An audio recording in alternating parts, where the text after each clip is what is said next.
Oi, oi, gente! Hoje vamos dar início ao estudo da análise sintática, né? Onde a gente vai aprender termos essenciais da oração, termos integrantes, termos acessórios, e hoje o nosso vídeo é sobre sujeito. Se você quer aprender tudo sobre sujeito, memorizar de uma forma rápida, prática e dinâmica, então vem comigo, pega papel e caneta e vamos lá.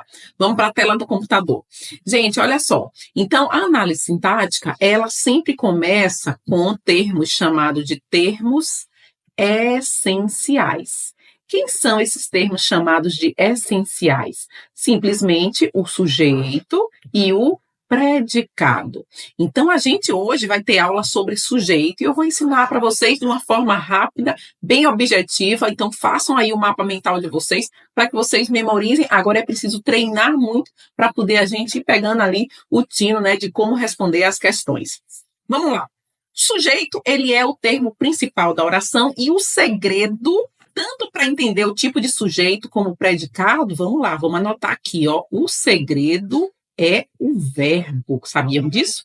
Então, vocês, a primeira coisa que vocês vão procurar numa frase, numa oração, né, toda oração é uma frase verbal, é sempre o verbo. Então, você escreve aqui, Ana comprou livros. Aí eu sei que o verbo é comprar.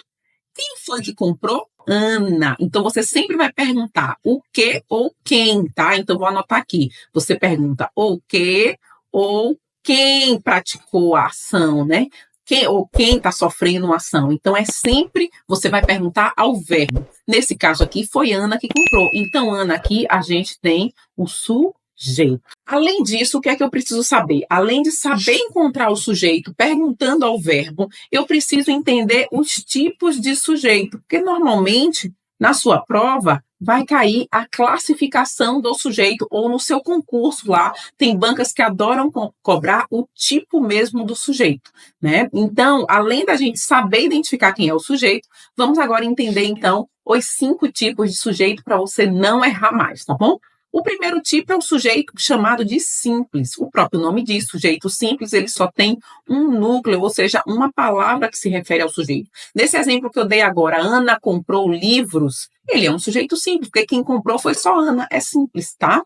Aí teve uma aluna que me perguntou, todo sujeito, ele é um substantivo? Claro, ele é um nome, pode ser comum, próprio, né, primitivo, abstrato, sempre está praticando ou sofrendo uma ação, combinado? Vamos lá, então esse é o primeiro tipo. O segundo tipo é o sujeito composto. O sujeito composto, ele tem 2 ou mais núcleos, né? Que são termos a quem o verbo está se referindo. Então, se eu digo para você, Ana e Jorge compraram livros, nesse caso é um sujeito composto. O terceiro tipo e o quarto são os que mais costumam cair, inclusive, em concurso. O terceiro tipo é chamado de sujeito desinencial, pode vir com o nome oculto, e você que faz concurso, algumas bancas, né, como a Sebrasp, gosta de colocar o nome elíptico, tá? Então, sujeito elíptico, oculto, desinencial, é a mesma coisa, gente. Ele, na realidade, não aparece. É um sujeito oculto mesmo. Ele não aparece. Mas como é que eu identifico? A gente tem que lembrar o seguinte, nesse caso aqui, o verbo, lembra que eu falei que o segredo é sempre o verbo? O verbo, ele está na primeira pessoa, ou seja, aqui você sabe quem praticou a ação, né? Quem fez a ação.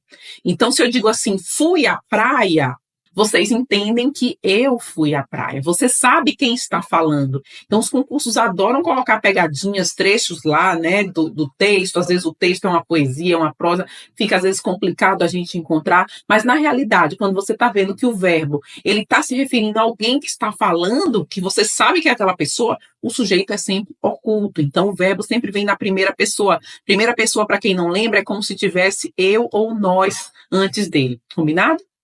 Então, se eu digo fomos à praia, é como se fosse nós fomos à praia. Então, é um sujeito oculto.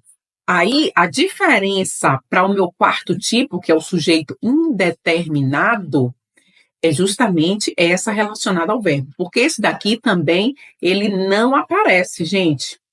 O sujeito não aparece. E como é que eu vou diferenciar se ele é oculto ou se ele é indeterminado? Aqui, nesse caso, o verbo está na terceira pessoa, tá? E nesse caso aqui é como se tivesse ele ou ela, eles ou elas na frente. Esse mesmo exemplo que eu falei assim, fui à praia, tá na primeira pessoa, né? Eu falei que era oculto. Agora imagina que eu falo assim, foram à praia. Quando eu digo foram à praia, é como se fosse eles foram à praia. Quando eu digo foram à praia, eu sei quem é que foi à praia? Não sei. Então, nesse caso, ele é indeterminado. Tudo bem? Aqui, vou botar aqui, ó. Você não sabe quem fez a ação, tá? Então, aqui a gente não consegue identificar quem é a pessoa, por isso que é indeterminado. E quinto, você que vai fazer concurso, despenca em concurso, tá, gente? Que é o inexistente. Pode vir lá na sua prova, como quem é ainda escolar que está assistindo essa aula, está no ensino médio, vem lá como oração sem sujeito, tá certo? Como é que eu identifico que uma oração é sem sujeito? Primeiro caso, toda vez que ela indicar um fenômeno da natureza. Então, por exemplo, se eu digo assim, perdão, se eu digo assim, eita, não está pagando, gente? Um fenômeno da natureza, dá para vocês entenderem. O fenômeno da natureza é chover, relampejar, trovejar. Então, se eu digo assim, choveu muito essa manhã, então eu sei que aí é um sujeito ou inexistente. Por quê? Porque chover é um fenômeno da natureza, tá? Agora, olha a pegadinha. Teve uma prova que eu fiz recentemente que falava assim: choveram rosas no meu jardim. Por um acaso, chover rosas é um fenômeno da natureza? É a chuva propriamente dita? Não é. Então é uma pegadinha aí para concurso, combinado? Então tem que ser fenômeno da natureza mesmo. Um outro caso é toda vez que a frase iniciar com o verbo haver. Esse haver, no sentido, gente, isso aqui cai muito em concurso, no sentido de existir, ele também é oração sem sujeito. Imagine que eu diga assim: havia flores no meu jardim.